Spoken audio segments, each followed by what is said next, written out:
Now, what I'm saying is good ideas and good thoughts lead to healthy ways of living, and bad ideas lead to bad ways of living and often incoherent ways of living. So in a moment, we'll look at some of the Tim Pool stuff that's been happening as well. But I want to get to this video of Bill Maher, of all people, pressing Ana Kasparian from the Young Turks, my Armenian sister in Christ. I don't think she's really in Christ, but about where she would live in the Middle East. And this is fascinating because Ana, who again, shout out to Ana, she is a fellow Armenian, is incapable of answering the question, which I just found amazing. Okay, so let's check this out. But before we get into that, guys, I'm ecstatic to let you guys know that I will be going on my very first tour celebrating the release of my book, Godly Ambition. It is starting March 21st in Houston, Texas. Then we go over to Dallas, March 22nd.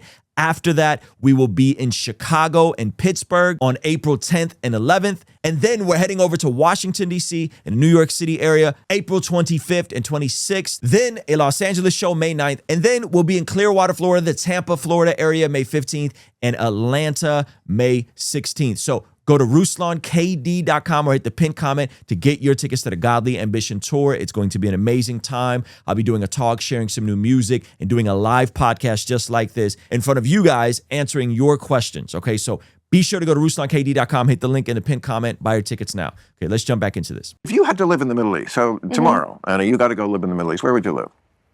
You can pick one city, any city. You can, as far away as, say, Pakistan. You could live in Karachi. You could live in Cairo. You could live in Amman, Jordan. You seem to love Lebanon. I mean, Beirut's nice when the bombing's not happening and the assassinations have stopped. Or you could live in Syria. I hear that's wonderful in the summer. Well, we now have Al-Qaeda terrorists leading Syria. Or the Houthis, I'm sure, would make room for you. Yeah. Tel Aviv. Or the West Bank, Ramallah. I like how he just gently snuck in Tel Aviv. It's so awesome. Ramallah, I think, is wonderful for a little bit. In the fall, it gets lovely. Where would you live? What city would you live in? Well, where do you think you'd be comfortable in that dress? I'm sure. In that dress. Now, he set a trap for her. By the way, Bill Maher's produced. I don't know who's shooting and editing this, but it is very hard to look at. Side note, he's looking, the framing of this is brutal. And so he's kind of setting a trap for her, right? Because Ana, much like the Young Turks, much like most of mainstream media, has a lot of empathy for a lot of parts of the world, a lot of empathy for the Muslim world, a lot of empathy for the kids in Gaza, as we should have empathy for the people suffering there. But when he poses a question like this, which is, hey, the Middle East is kind of a mess. Where would you live if you could live anywhere? The answer is obvious. And by the way, I'm kind of shocked that she didn't have other cities. Like, she could have said Dubai. She could have said other places, right? And she can't answer the question. She is incapable of answering the question. This is what I mean by bad ideas tend to lead to incoherent worldviews. If you were empathetic for everybody else, and America's always the bad guy, and I'm not saying that's all of Anna's worldview, but a lot of it is that, you tend to fall apart under those views being scrutinized. And so watch what happens as she squirms to not get an answer out. Would you live in? Well, where do you think you'd be comfortable in that dress? I'm sure it would not be comfortable in this dress in any of the various Middle Eastern countries that have been destabilized by You're not really blaming it on Whitey. This is the typical Marxist frame of these things is, hey, the world is really messed up because the oppressor class oppresses people, and there's the oppressed and there's the oppressor, and so he rightfully points it out. The Muslim world is the Muslim world because of Whitey, because of America, and she kind of falls apart. Listen, you're blaming Islam on Whitey? I'm not blaming Islam on Whitey. What you're saying is we destabilized. That's why you can't wear that dress. Did we not destabilize? Wait a second. We were funding terrorist organizations in Syria during the Syrian civil war. Starting under the Obama administration. That's why did that not destabilize Syria? No, what's destabilized? There's a literal Al-Qaeda terrorist. We're talking about your dress. Why? It looks good. I know it looks good. You're saying you can't wear that dress in Syria because of Whitey destabilizing? I didn't say that. Okay, that's You're putting words in my mouth. Okay, great. But the United States did destabilize various Middle Eastern countries. Are you going to deny that? I asked about the dress, and you went right to destabilize. It's almost as if there are very specific talking points to this sort of stuff, right? Is, hey, instead of saying, which now, by the way, they're saying that this is all textbook, right? This is all every person that's the slightest friendly towards Israel gets these textbook answers fed to them. And the question is really simply, hey, if something similar happened in America, I live in a border town, right? I know folks I've been to El Paso, also a border town. You could see Mexico, and from most parts of El Paso. San Diego, same thing. From Chula Vista, you can see Mexico. And the cartels came over, 40,000 Americans, kidnapped thousands of them, and refused to give them back. What do you think America would do to the cartels and tragically to civilians in Mexico? What do you think would happen? And all those same arguments you can make for the Americas being on stolen land, which, by the way, is, people argue that about Australia, people argue that about New Zealand. And so it's like you're trying to quote unquote contextualize terror, quote unquote, right? Like that's the reality. And so destabilization, this and that. No. First principles. If the same thing happened, how would you carry yourself? What do you think would be a proportionate response? And here's the deal. That happened to America. If that happened to America, it would be very bad for Mexico. That's the truth. And that's uncomfortable. And it likely would be way worse than what's happening in Gaza right now. How do we know this? How do I know this?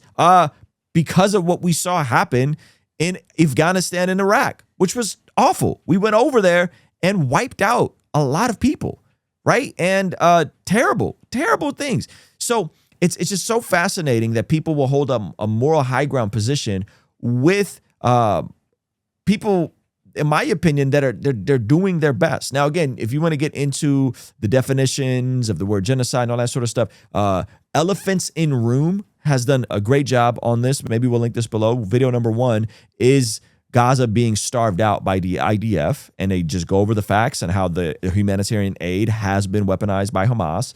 And then number 2 is the history of the conflict. I recommend you go watch both of those videos. Elephants in Room. Ken does a great job over there. But let's get back to Anna and see if she ever gets around to answering this question. Is that why you couldn't wear that dress? Why couldn't you wear that dress? Why couldn't you? You want me to talk about jihadism? Yes.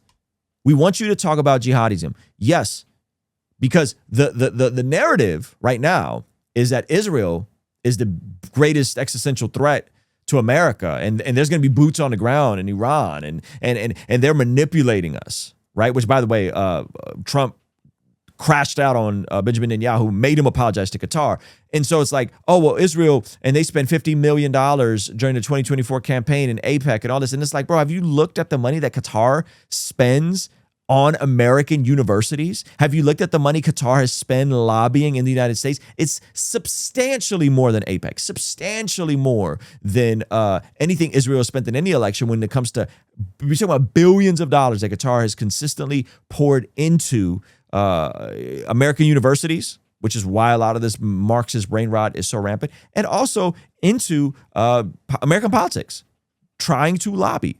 So yes, we do want you to say that, because it's disingenuous to pretend like Islam, not all Muslim people, by the way, but Islam lived out to its Quranic conclusion, right, leads to utter depravity with regards to how women are treated, children are treated, child marriage, non-Muslims are treated with the jizya tax, so on and so forth. It is awful. It is terrible. And she can't answer that. She doesn't want to answer that question, which is lame to me. And Islam, but why won't you? Listen, why won't you? I mean, Why? I don't believe in jihadism, which is why I'm furious that the United States just had freaking Al-Qaeda terrorists in the White House. It's not just jihadism that is preventing you from wearing that dress.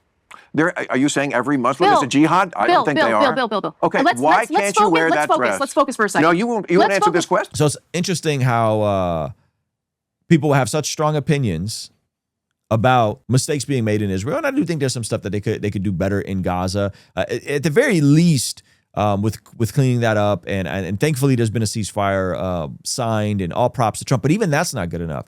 And so props to Bill Maher for pressing her on this, right? And I don't know if he's like the most pro-Israel guy out there, but I think there is this bizarre horseshoe theory alliance between the far left and the far right, and both of them, oddly enough, simping for Islam. Like Nick Funta is saying, oh, the Muslims, they get it right on the women. I'd become Muslim. I'm not saying I will. Or Anna Kasparian just being afraid to say anything slightly critical of Islam. I just think it's really lame. And again, bad ideas, bad worldviews have downstream effects, because now that there's going to be more and more folks coming in, and you see places like Dearborn, Michigan, and one of the Muslim capitals in America, these things have downstream effects for policy here and now. Hey, thank you so much for watching this video all the way to the end. If you liked it, then hit the like button. If you liked it a lot and have a thought to share, leave a comment.